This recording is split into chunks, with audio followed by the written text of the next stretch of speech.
નમસ્કાર, આપ જોઈ રહ્યા છો લોકમંચ ને હું છું જય શર્મા। ભારત દેશ હવે દિવસે ને દિવસે વિશ્વની તમામ ક્ષેત્રે આગળ વધી રહ્યું છે। તે પછી પ્રોડક્શન હોય કે પછી ટેકનોલોજી હોય કે પછી કોઈ પણ ખાદ્ય ઉત્પાદન હોય, કોઈ પણ પ્રકારના ઉત્પાદનની અંદર, કોઈ પણ ક્ષેત્રની અંદર, કોઈ પણ ફિલ્ડની અંદર ભારત દેશ અત્યારે હરણફાળ વળી રહ્યું છે। અને જે પ્રમાણે અત્યારે પ્રોડક્શન લાઇનની વાત કરીએ તો તેની અંદર એક નવું માઇલસ્ટોન ઉમેરાયું છે અને તે પણ ગુજરાતના સાણંદ ખાતે।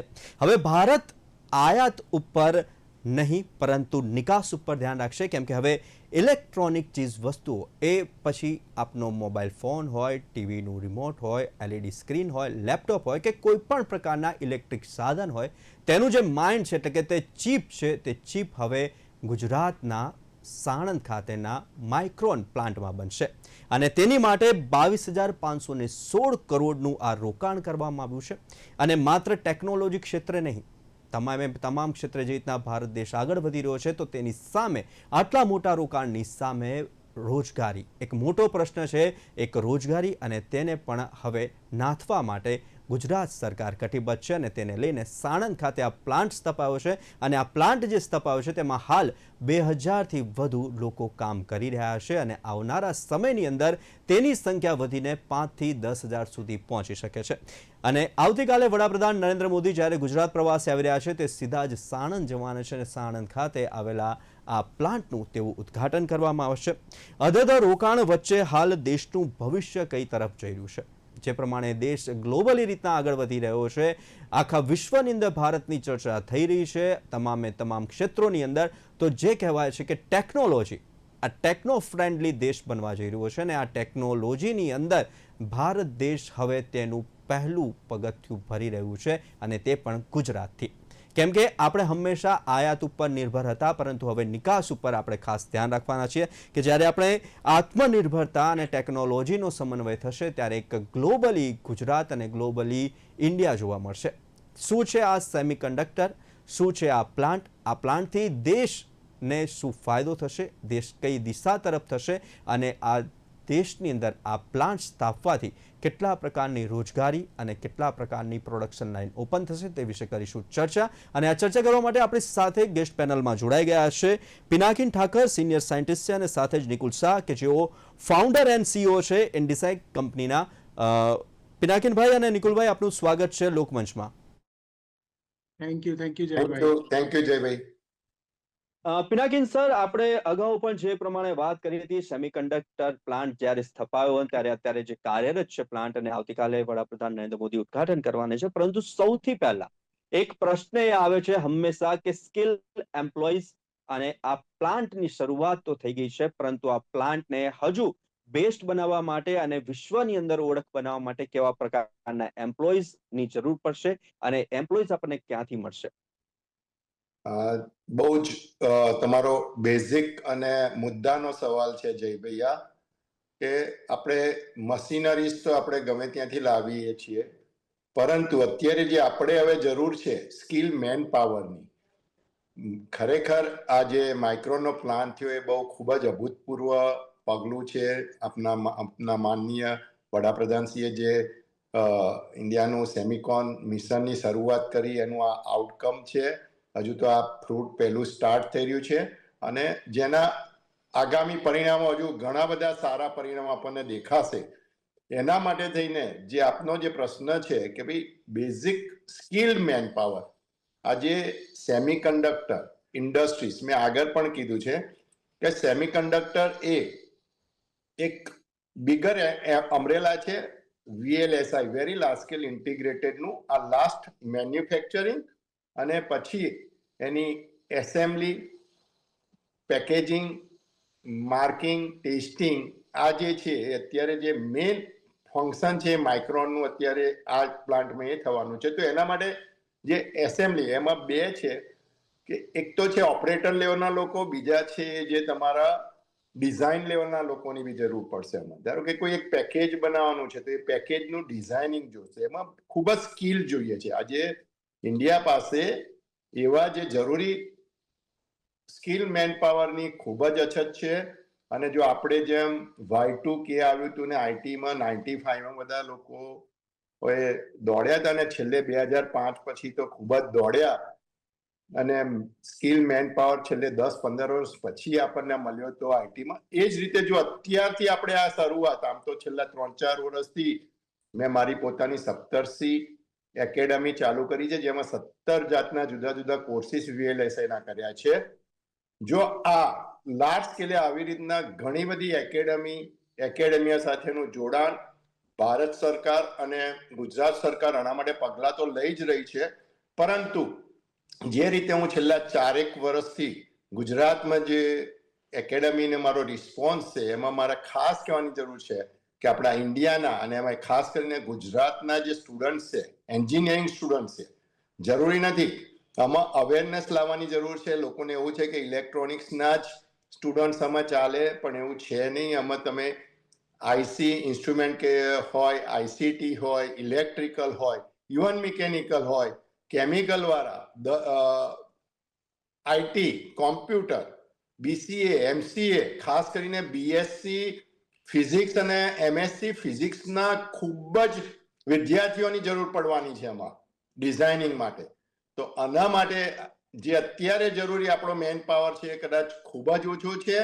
મને એવું લાગે છે કે જે તમે કીધું કે 5000 ફક્ત માઇક્રોનમાં એમ્પ્લોયની જરૂર છે, એમાં આપણે ડિવિઝન કરીએ કે 60 ઓપરેટર લેવલના અને 40 હોય એ સ્કિલ ડિઝાઇન લેવલના, વેરિફિકેશન, ટેસ્ટિંગ, પેકેજિંગ એન્જિનિયરની જરૂર પડે. તો આપણે હાલ અત્યારે એને એ કાર્ય છે એને ખૂબ જ વેગ આપવો જોઈએ. જે રીતે આમાં આપણે ફંડિંગ કરીએ છીએ મેન્યુફેક્ચરિંગ સેક્ટરમાં, એવું એકેડેમિયા અને આપણા જે સ્કિલ મેન પાવર માટેની ટ્રેનિંગ માટે ફંડિંગ, સાથે સાથે એમને ટ્રેન કરવાવાળા ઇન્ડસ્ટ્રીયલ એન્જિનિયર્સ અને ઇન્ડસ્ટ્રીયલ મેન પાવર ફેકલ્ટીની ખૂબ જ જરૂર પડશે. અને એ જો આપણે કરીશું તો જ આ જે આખી એક ઇકોસિસ્ટમ ડેવલપ કરવી પડશે. જ્યારે સેમિકન્ડક્ટરની આપણે વાત કરીએ છીએ ત્યારે કોઈક ઇન્ડિવિજ્યુઅલી નહીં ચાલે, એના માટે એક ઇકોસિસ્ટમ, તમારે architecture, designer, verification engineer, backend engineer, એના પછી એસેમ્બલી, ટેસ્ટિંગ, પેકેજિંગ અને ફાઇનલ એની એપ્લિકેશન ડેવલપ કરવાનો ટોટલ મેન પાવરની જરૂર છે. અને અમે આજથી 2022માં આ ઇન્વેસ્ટ કર્યું હતું અને ટોટલ 17 જાતના આવા કોર્સિસ અમે ચાલુ કર્યા છે. પણ આવા જ અલગ અલગ જગ્યાએ આપણા ગુજરાત અને ઇન્ડિયાના દરેક ખૂણે આવી એકેડમીની ખૂબ જ જરૂર પડશે. કેમ કે તમે જો તાઇવાનનું ઇકોસિસ્ટમ જુઓ તો ત્યાં એક ફાઉન્ડ્રી છે, એની બાજુ એટલીસ્ટ 25 થી 50 ડિઝાઇન હાઉસ છે. તો જે રીતે માઇક્રોન આવે છે, ચાલુ થાય છે, ટાટા ચાલુ થશે, એ વખતે ખૂબ જ સ્કિલ મેન પાવરની જરૂર પડશે. અને જો અત્યારથી જ આપણે એને શરૂઆત કરશું તો મને ચોક્કસ ખાતરી છે કે આપણે એને પહોંચી વળશું અને એનો ખરેખર ફાયદો આપણે લાસ્ટ માઇલ મેન પાવર જે છે આપણે એને આપી શકશું. જે પ્રમાણે આ પ્લાન્ટ વિકસી રહ્યો છે અને પિનાકિન સરના કહેવા પ્રમાણે કે આપણે ગ્લોબલી જે રીતના આગળ વધી રહ્યા છે, તો ગ્લોબલી ફિલ્ડ પણ આગળ વધી રહી છે. તેની અલગ અલગ બ્રાન્ચીસ છે, જે બ્રાન્ચીસ પિનાકિન સરે ગણાવી, તો તેમના સ્ટુડન્ટ્સ માટે પણ ખૂબ જ બહોળો સ્કોપ છે. આવનારા સમયની અંદર ખૂબ જ મોટા પ્લેટફોર્મ ઉપર તે લોકોને રોજગારી મળી શકે છે. નિકુલ સર, હાલની પરિસ્થિતિ એઝ અ સેમી કન્ડક્ટર, અને આપ તો આ ફિલ્ડ સાથે જોડાયેલા છો, તમારી પોતાની એક કંપની છે, તેના ફાઉન્ડર છો, CEO છે, કેટલા હર્ડલ્સ અહીંયા સુધી પહોંચવા માટે અને આવનારો સમય આ ફિલ્ડ માટે કેવો છે? સો ફર્સ્ટ ઓફ ઓલ હર્ડલ્સની જો વાત કરું તો મને પોતાને જ 15 વર્ષનો એક્સપિરિયન્સ છે. સો આ ઇન્ડસ્ટ્રી એવી નથી કે તમે જસ્ટ ખાલી આજે નીકળ્યા અને તમે કંઈક ડિઝાઇન કરી દીધું. આ ઇન્ડસ્ટ્રી માટે બહુ જ બધી વસ્તુ હોય. જશે એક્ઝામ્પલ, અમારે એક ચિપ અત્યારે ડેવલપ કરીએ છીએ તો એની અંદર એના IP હોય છે. દેન જેમ પિનાકિન સરે મેન્શન કર્યું કે ફાઉન્ડ્રી છે, પેકેજિંગ છે, તો એની માટેના PDK ફાઇલ્સ હોય છે, લાઇબ્રેરીઝ હોય છે, જે અમારે અમારા IP જોડે ઇન્ટિગ્રેટ કરવી પડે. સો જેમ તમે સાંભળ્યું હશે કે 4 નેનોમીટર, 2 નેનોમીટર ટેકનોલોજી આવી ગઈ, અથવા તો 16 નેનોમીટર, 40 નેનોમીટર ટેકનોલોજી છે. તો એવી રીતે દરેક ટેકનોલોજી નોડ જે આપણે કહીએ છીએ એનો નોડ અલગ હોય છે, દરેકની ડિઝાઇન અલગ હોય છે, લાઇબ્રેરી, એના ફંક્શન્સ અલગ હોય છે. સો ઇન્ડિયા માટે આ બહુ નવું છે. ઇન્ડિયા પહેલા એવું હતું કે સર્વિસ ઇન્ડસ્ટ્રીમાંથી છે, તો વોટ એવર તમે જોશો બહારની કંપનીઝ લાઈક ક્વાલકોમ થઈ ગઈ કે ઇન્ટેલ થઈ ગઈ કે એવી કોઈ બી કંપની મોટી કે જેના બધાના સર્વિસ હાઉસ ઇન્ડિયામાં છે, બટ સ્ટીલ એ લોકો પ્રોડક્ટ મેન્યુફેક્ચર આઈધર તાઇવાન ઓર ચાઇના કરાવે છે ને સેલ ટુ ધ વર્લ્ડ કરે છે. હવે જ્યારે ઇન્ડિયાનો ટાઈમ આવ્યો છે ત્યારે આપણને સૌથી પહેલા તો જેમ સરે મેન્શન કર્યું પિનાકિનભાઈએ કે સ્કિલ્ડ મેન પાવર એ અમારો સૌથી મોટો પ્રોબ્લેમ હતો કે બિકોઝ અમે બી 2023માં સ્ટાર્ટ કર્યું અરાઉન્ડ એપ્રિલ. સો ત્યારે સૌથી પહેલા તો એવું હતું કે સેમિકન્ડક્ટરમાં ચીપ ડિઝાઇનના લોકો કેટલા, બહુ જ ઓછા. અહીંયા ઇવન ગુજરાતમાં 2 કે 3 કંપની હતી સર્વિસ કે જે પ્રોવાઈડ કરતી હતી.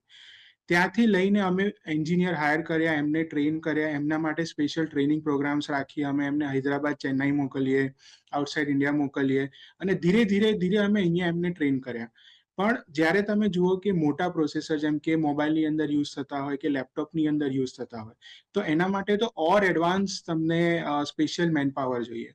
સો આઈ થિંક આ સ્કિલ ડેવલપમેન્ટ એ બહુ મોટું પ્લેટફોર્મ છે કે જ્યાં અમારી જેવી કંપની કે જે ધીરે ધીરે આગળ ગ્રો થઈ રહી છે અને પોતાની ચીપ લોન્ચ કરવાની છે, એ લોકો માટે જ્યારે ફ્યુચરમાં મેન પાવર જોઈએ છે સ્કિલ્ડ અને ટ્રેન્ડ, કે જ્યાં અમે સીધું એમને કામ અસાઇન કરી શકીએ, જેવા એ લોકો ઓનબોર્ડ થાય અને એમને અમે ટાસ્ક આપી શકીએ, જેથી કરીને આપણે ફાસ્ટ બનીએ. બિકોઝ તમે જોશો ને તો ચાઇનાની અંદર દર 6 મહિને એક નવી ચીપ લોન્ચ થાય છે, કે તમે એ લોકોનો ફાસ્ટ ડેવલપમેન્ટ ટાઈમ બહુ ફાસ્ટ છે, કારણ કે બહુ જ આખી ઇકોસિસ્ટમ છે કે એક ફાઉન્ડ્રી છે ને એની આજુબાજુ 25-30 એવા ક્લસ્ટર છે. તો આઈ થિંક હવે આપણે શરૂઆત કરી છે ગુજરાતની અંદર, જેમાં આપણે ફેબ્રિકેશન પ્લાન્ટ આવ્યો છે, એટીએમપી પ્લાન્ટ આવ્યો છે પેકેજિંગનો, અને અહીંયા ડિઝાઇન હાઉસીસ બી હવે ધીરે ધીરે ચાલુ થઈ રહ્યા છે, જેમાં ઇન્ડીસેમિક જે અત્યારે છે એ અત્યારે ગુજરાતનું ફર્સ્ટ ફેબલેસ હાઉસ છે કે જે પોતાની ચીપ બનાવી રહ્યું છે. પિનાકિન સર, આપે પણ વાત કર્યું કે ચીપ નહીં પરંતુ ચીપ ટુ પ્રોડક્ટ એટલે કે મોડેલ અપનાવવાની કંપનીઓને રાજ્યને શું સૌથી વધુ મદદ મળી શકે છે? અ, અ, સૌથી પહેલા તો એ છે કે ભાઈ રાજ્યની જે પહેલા હેલો જી જી જી સર. હા, તો એમાં સૌથી પહેલા તો ભારત સરકારે જે સિલિકોન મિશનમાં જુદી જુદી ડીએલઆઈ અને પીએલઆઈ સ્કીમો કરી કે જેમાં ડિઝાઇન જ્યારે કરવું છે, અને આખી એક મેં જે ઇકોસિસ્ટમની જ્યારે વાત કરું છું કે ભાઈ સેમિકન્ડક્ટર કે જ્યારે મેન્યુફેક્ચરિંગ સુધી પહોંચતા પહેલા જે સ્ટેજીસ છે, આખી એમાં ઈડીએ ટૂલ્સ આવે છે કે જે બહુ કોસ્ટલી છે. અત્યારે એમાં 3 જ મેજર કંપનીઓ છે વર્લ્ડની, એમાં બધી જ ઇન્ડિયાથી આઉટ ઓફ ઇન્ડિયાની કંપનીઓ છે. તો એ ઈડીએ ટૂલ્સ માટે બી વ્યવસ્થા માહિતીએ કરી છે કે જેથી કરીને સ્ટુડન્ટ્સ કે બીજા કોઈને પણ જ્યારે જરૂર પડે છે નહીં તો એ મદદ મળી. સેમ વે ગુજરાતમાં આપણે જોઈએ તો ગુજરાતની બી જે આપણું સેમિકોનના આપણા ડીએસટી અને બીજા ઘણા બધા જે ડિપાર્ટમેન્ટો એની સાથેના સંલગ્ન જે કરી રહ્યા છે, એ લોકોએ બી ઘણી બધી એની હેલ્પ કરે છે. પણ અત્યારે જે મેં પહેલા બી કીધું ને અત્યારે પણ ફરી એક વખત હું સેમ વસ્તુ રિપીટ કરું છું કે જે જરૂરી મદદ છે ડિઝાઇન માટે, મેન પાવરને સ્કિલ મેન પાવરને ડેવલપ કરવા માટેના જે રિસોર્સિસ અને ફંડની જરૂર છે, આઈ થિંક એમાં ક્યાંક એના વધારવાની જરૂર છે. કેમ કે જેટલી ફાસ્ટ ઇન્ડસ્ટ્રીઝ વધશે, જેમ કે અમને કીધું કે ભાઈ એક ડિઝાઇન કરવાની છે, જ્યારે મેન્યુફેક્ચરિંગ કરો ત્યારે ડિઝાઇનરને મેન્યુફેક્ચરિંગમાં શું પ્રોબ્લેમ આવશે એ એના વિશે જ વિચારીને એ ડિઝાઇન કરતો હોય છે. એટલે એટલી સ્કિલની જરૂર પડે છે કે એને ટોટલ જે એક જ ખાલી ડિઝાઇનરને પોતાનું આ કોઈ આપણે ઘોડાના પેલા ડાબલા જેવું નથી. મોટે ભાગેની ઘણી બધી કંપનીઓમાં એવું કરતા હોય છે, પણ જ્યારે આપણે ખરેખર જે નિકુલભાઈએ બી કીધું કે આપણે હવે સર્વિસ ઇન્ડસ્ટ્રીઝ નહીં, જે આઈટીમાં આપણે ભૂલ કરી છે એ ભૂલ અહીંયા કરવાની નથી. આપણે પ્રોડક્ટ બનાવવાની છે. તો પ્રોડક્ટ માટે જે જરૂરી વસ્તુઓ છે એક ઇકોસિસ્ટમની, અત્યારે આપણે મેન્યુફેક્ચરિંગ સેક્ટરમાં ઘણી બધી મદદ દેખાઈ રહી છે, પણ એ સિવાયની જે ઇકોસિસ્ટમ છે એમાં પણ ઇક્વલી જે પ્રપોઝનેટ મદદની જરૂર હોય એના એક્સપર્ટો સાથે બેસીને આઈ થિંક ફરી એક વખત રિવ્યુ કરીને એ વસ્તુને જો કરવામાં આવશે તો ખરેખર ગુજરાત અને ઇન્ડિયામાં VLSI total semiconductor is a last manufacturing point. એક VLSI ની ઇકોસિસ્ટમને ડેવલપ કરી શકશું તો કમિંગ 5 થી 10 વર્ષની અંદર આપણે એક ગ્લોબલ પ્લેયર તરીકે બહાર આવીશું અને આપણા ઘણા બધા ડિઝાઇન હાઉસ હશે. આપણું જે મુખ્ય લક્ષ્ય હોવું જોઈએ કે ભાઈ એપ્લિકેશન્સ, બેઝિકલી જો આપણે એપ્લિકેશન કરીશું તો એ આખો કંટ્રોલ મેન્યુફેક્ચરિંગની સાથે સાથે એપ્લિકેશનો આપણે ડેવલપ કરીશું.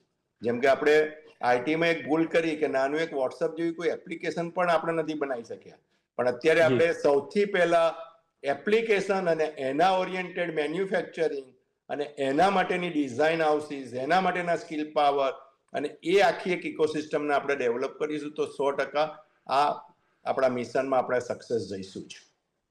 એટલે કે પિનાકિન સર, અભ્યાસક્રમથી માંડીને યુનિવર્સિટીથી માંડીને એન્જિનિયર સુધીની જે આખી આ ઇકોસિસ્ટમ છે તેની ઉપર પહેલા ફોકસ કરવું પડશે તો આવનારા 5 થી 10 વર્ષોની અંદર આપણે ગ્લોબલી રાઇઝ કરી શકીશું. નિકુલભાઈ, સૌથી પહેલા તો ભાઈ ગુજરાતની જે સેમિકન્ડક્ટરની નીતિ છે તે ભારત મિશન સાથે કેવી રીતે જોડાયેલી છે અને સાથે જ અન્ય રાજ્યો કરતા ગુજરાતમાં કયા વિશેષ ફાયદા છે? યસ, સો જનરલી કેવું છે કે સેન્ટ્રલમાં મેટીની અંદર મિનિસ્ટ્રીમાં એક સ્કીમ હોય છે, જેમ તમે સાંભળ્યું છે PLI, DLI, C2S, કે જેની અંદર તમને મેન્યુફેક્ચરિંગ બેનિફિટ્સ મળે છે, ડિઝાઇન બેનિફિટ્સ મળે છે, EDA ટૂલ્સ કે જે ચિપ બનાવવા માટેના સૌથી મોંઘી વસ્તુ હોય છે, જે 2 કે 3 કંપની પાસે મેઇનલી વર્લ્ડમાં છે. તો એ બધો સપોર્ટ સેન્ટ્રલમાંથી આવે છે. તો એ સેન્ટ્રલ સિવાય ગુજરાતની ગવર્મેન્ટે એટલું સારું કામ કર્યું છે ફોર મેન્યુફેક્ચરિંગ ઇન્ડસ્ટ્રી કે ત્યાં અપાર્ટ ફ્રોમ સેન્ટ્રલ એ લોકોને ગુજરાતમાંથી પણ એટલો જ સપોર્ટ મળે છે. જેમ કે ઇન્સેન્ટિવ થઈ ગયા, લેન્ડ ઇન્સેન્ટિવ થઈ ગયું, વોટર ઇન્સેન્ટિવ થઈ ગયા, ઇલેક્ટ્રિસિટી થઈ ગયા. તો એ મેન્યુફેક્ચરિંગ સાઇડ બહુ જ બધું સરસ કામ કરી રહી છે અને ગુજરાત ગવર્મેન્ટ એમાં અત્યારે ઇન્ડિયાની અંદર નંબર 1 છે કે કોઈને કોઈ પ્લાન્ટ નાખવો છે કે કંઈ ડિસ્કસ કરવું છે તો સૌથી ફાસ્ટ એ લોકોને રિઝલ્ટ ગુજરાતમાંથી આવી રહ્યું છે.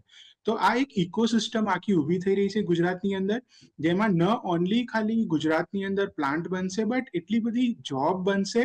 અરાઉન્ડ મારા હિસાબથી નેક્સ્ટ 10 વર્ષમાં ગુજરાતની અંદર 50,000 થી 1 લાખ જોબ બનશે કે જ્યાં લોકલ એન્જિનિયર્સ પ્લસ બહારથી બી આ સ્કિલ્ડ એન્જિનિયર્સ આવશે અને અહીંયા ગુજરાતનો વિકાસ થશે.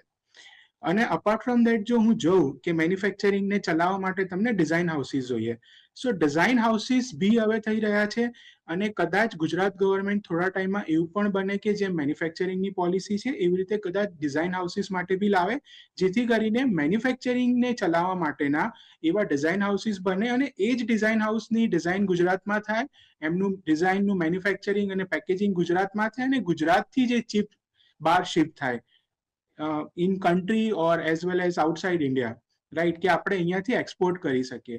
સો આ વિઝન આપણું ગુજરાતનું કે જે નેક્સ્ટ સિલિકોન વેલી બની શકે છે એ સ્ટેજ ઉપર અત્યારે આપણે છીએ.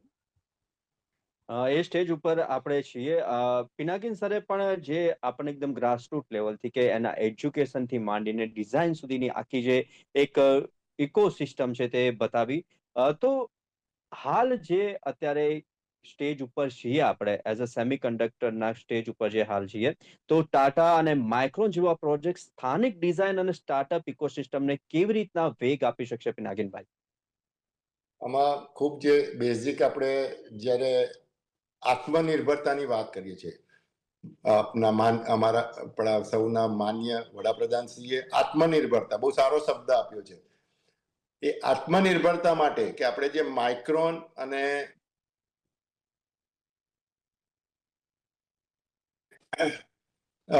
જે એના માટેની આત્મનિર્ભરતાનું સૌથી પહેલું પગલું હતું કે જે સેન્ટ્રલ અને ગુજરાત ગવર્મેન્ટે મળીને આપણી ઇન્ડિયન ઇન્ડસ્ટ્રીઝને ખૂબ જ સારું ફંડિંગ કર્યું, જેનાથી આજે એક ફાઉન્ડ્રી નાખવી હોય તો એ $2 થી $3 બિલિયન એ કોસ્ટ હોય છે, જે ઇન્ડિવિજ્યુઅલ આઈ થિંક વર્ષો લાગી ગયા હતા. એના જ કારણે સૌથી પહેલી જે આપણી સેમિકન્ડક્ટર લેબોરેટરી SCL મોહાલીમાં છે, જે પહેલા અને અત્યારે મૈતી પાસે છે, એના પછી એક પણ અત્યારે ઇન્ડિયામાં એક પણ ફાઉન્ડ્રી આવી નથી. તો સૌથી પહેલા તાતા ફાઉન્ડ્રી આવી અહીંયા, એનો સૌથી મોટો શ્રેય ઇન્ડિયન અને આપણા ગુજરાત ગવર્મેન્ટમાં જાય છે. હવે એને આપણે જો એનો ઉપયોગ અને બેસ્ટ એની ફાયદો લેવો જ હોય તો જે તમે કીધું એમ આત્મનિર્ભરતા, તો તો એના જેટલા બી સ્ટેજીસ મેં ગણાવ્યા કે ફાઉન્ડરીથી લઈને બધી જ સ્ટેજીસમાં, હવે એમાં જુદી જુદી ફિલ્ડ છે. ધારો કે VLSI કે સેમિકન્ડક્ટર એક ટેકનિક છે. આપણે ખરેખર જે વિકસાવવાની જરૂર છે ઇલેક્ટ્રોનિક્સ, જે IS મિશન છે ઇલેક્ટ્રોનિક્સ કે ઇલેક્ટ્રોનિક્સ કોમ્પોનન્ટ.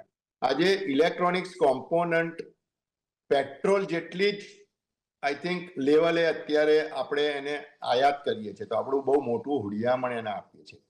તો આપણે સેમિકન્ડક્ટરની સાથે સાથે કઈ પ્રોડક્ટ, ધારો કે ઓટોમોબાઈલ્સમાં અત્યારે આપણે જે EV ને બધું છે એમાં 90% થી પણ વધારે કોમ્પોનન્ટ્સ આપણે એમાંથી આયાત કરીએ છીએ. તો ધીમે ધીમે આપણે, જેમ કે અમે શરૂઆત કરી છે હમણાં 2 મહિના પહેલા કે 3 મહિના પહેલા 5 થી 7 ધોરણના છોકરાઓને અમે થોડું એના બેઝિક સેમિકન્ડક્ટર શું છે, ઇલેક્ટ્રોનિક્સ શું છે, પ્રોડક્ટ કેવી રીતના ડેવલપ થાય છે, એક 3D પ્રિન્ટરથી પ્રોડક્ટ બતાવી. એટલે આ રીતની શરૂઆત કરી છે. જો એને આપણે વેગ આપીશું તો આપણે ચોક્કસ. અને બીજી વસ્તુ છે એ આપણી મટીરિયલ સાયન્સ, અને ખરેખર જો જરૂરિયાત છે AI નું, જો આપણે AI નો આમાં લાસ્ટ વીક જ સેમિનાર ગયો દિલ્હીમાં, આપણે AI ની કોઈ પણ પ્રોડક્ટ જોઈએ તો એની બેઝ છે એ મેથેમેટિક્સ છે. તો આપણે 1 થી 12 ધોરણની અંદર આપણા સ્ટુડન્ટ્સ છે જે બી 5મા થી 12માનું મેથેમેટિક્સ, ફિઝિક્સ, સાથે સાથે થોડું ઘણું કોડિંગ માટેનું એ, અને ત્યારથી જ એમને જો ટ્રિગર કરવામાં આવશે તો જ્યારે એન્જિનિયરિંગની એમાં આવશે ત્યારે એનો બેઝ બનેલો હશે. અને આપણે ગ્લોબલ કોમ્પિટિશનમાં જે ચાઇનામાં થઈ રહ્યું છે, જાપાનમાં થયું છે, તાઇવાનમાં છે, કે ભાઈ એ બેઝિક સેકન્ડરી લેવલ સુધીના સ્ટુડન્ટ્સને સેમિકન્ડક્ટર વિશે ઘણી બધી ખબર હોય છે, આપણે એ ડેવલપ કરી શકીએ. બીજું છે મટીરિયલ સાયન્સ. મટીરિયલ બહુ જ ઇમ્પોર્ટન્ટ છે. તમે જુઓ કે અત્યારે આખા વિશ્વમાં જે બી વોર ચાલી રહ્યું છે એ રેર અર્થ ને એના ઉપર ચાલી રહ્યું છે. એ મટીરિયલ સાયન્સ ઉપર જો આપણે ફોકસ કરીએ થોડું, અને જે ત્રીજી વસ્તુ છે કે આપણે બેઝિક રો મટીરિયલ, અત્યારે આપણે જે ટાટા છે એને વેફર ની જરૂર પડશે, ત્યારે આપણે વેફરનું કોઈ મેન્યુફેક્ચરિંગ નથી, એટલે કે સિલિકોનનું જે ઇન્ગોટ છે, બેઝિકલી જે ઇન્ગોટથી વેફર બને છે એ વસ્તુનું બેઝિક તાઇવાને સૌથી પહેલું જો ફેક્ટરી બનાવી હતી તો પહેલા ઇન્ગોટની બનાવી હતી. એટલે આપણે એ મેં કીધું ને, જે આ એક ઇકોસિસ્ટમ આખી જો ધ્યાનમાં રાખીને આપણે ધીમે ધીમે, આ એક સારી શરૂઆત છે. ગવર્મેન્ટનું બહુ સાહસિક પગલાં છે, બહુ ચેલેન્જિંગ સાથે પણ એ લોકો ખૂબ મદદ કરી રહ્યા છે રૂટ લેવલ સુધી. પણ સાથે સાથે એક આવી ઇકોસિસ્ટમને જો ડેવલપ કરીશું તો આપણી આત્મનિર્ભરતા ટોટલી 90% જે અત્યારે બહારથી કરીએ છીએ, 90% આપણે ઇન્ડિયામાં જ કરી શકીએ એવી આત્મનિર્ભરતા આપણે મેળવી શકશું. નિકુલભાઈ, સમયનો અભાવ છે પણ ખાલી ટૂંકમાં જણાવો છો કે આગામી 15 વર્ષમાં ગુજરાત માત્ર મેન્યુફેક્ચરિંગ હબ નહીં પરંતુ ગ્લોબલ ઇનોવેશન ક્લસ્ટર કેવી રીતે બનશે? આ બહુ સરસ સવાલ છે. હું એકદમ ક્વિકલી આને આન્સર કરવા જાઉં તો, જેમ કે ચાઇનામાં આજે આપણે કોઈ પ્રોડક્ટ ડેવલપ કરવી છે, તમે જોયું હશે કે બધા ત્યાંથી જ લાઈને અહીંયા પોતાની બ્રાન્ડ લગાવીને વેચે છે, રાઈટ? મેજોરિટી ઓફ, કારણ કે આપણી ઇકોસિસ્ટમ નથી. તો આપણે એક ક્લસ્ટર બનાવવું પડશે કે જેમ અત્યારે આપણે ત્યાં જઈએ છીએ અને લોકો કહે છે કે હું 15 દિવસમાં પ્રોડક્ટ ડિલિવરી કરીશ, જ્યાં ચિપથી લઈને એનું અસેમ્બલીથી લઈને એનું પેકેજિંગ, એની PCB ડિઝાઇન, એનું ફર્મવેર, એનું સોફ્ટવેર, એની ઉપરનું એપ્લિકેશન લેયર, બધું એ લોકો 15 થી 20 દિવસમાં કરીને 1 મહિનામાં ડિલિવર કરે છે. તો એ આખા ક્લસ્ટર આપણે બનાવવા પડશે. ખાલી ચિપ ડિઝાઇનિંગ, મેન્યુફેક્ચરિંગથી નહીં ચાલે. આપણે પ્રોડક્ટ માટે બી લોકો જોઈશે કે જે પ્રોડક્ટ બનાવે એ લોકોના માટેના ડ્રાઈવર બનાવે. એવી રીતે જો આખી ઇન્ડસ્ટ્રી ઊભી કરશું સ્ટેજ બાય સ્ટેજ, તો ત્યારે આપણે આજથી 5-10 વર્ષ પછી કોઈ બહારની કન્ટ્રીનો માણસ ઇન્ડિયામાં આવશે, કદાચ ગુજરાતમાં, અમદાવાદમાં આવીને કહેશે કે મારે આ પ્રોડક્ટ જોઈએ છે, અને અમદાવાદ એને 30 દિવસની અંદર ડિલિવર કરી શકશે.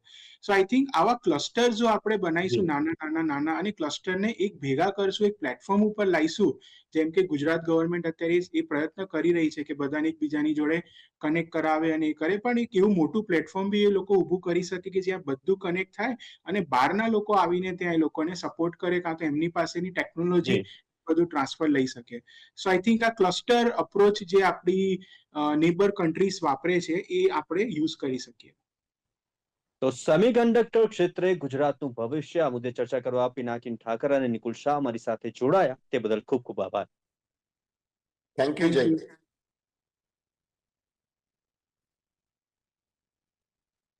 તો લોકમંચમાં આથી આજની ચર્ચા. હવે ગુજરાત ગ્લોબલી આગળ વધી રહ્યું છે અને જેવી રીતના આખા વિશ્વની અંદર ડંકો વાગી રહ્યો છે ઇન્ડિયાના નામનો, તેવી રીતના આખા જ ઇન્ડિયાનો ડંકો વાગશે અને તેમાં પણ ગુજરાત અને સાણંદનું નામ મોખરે આવશે. તો આથી લોકમંચમાં આજની ચર્ચા. આવતીકાલે નવા વિષય સાથે ફરી મળીશું. ત્યાં સુધી મને આપશો રજા.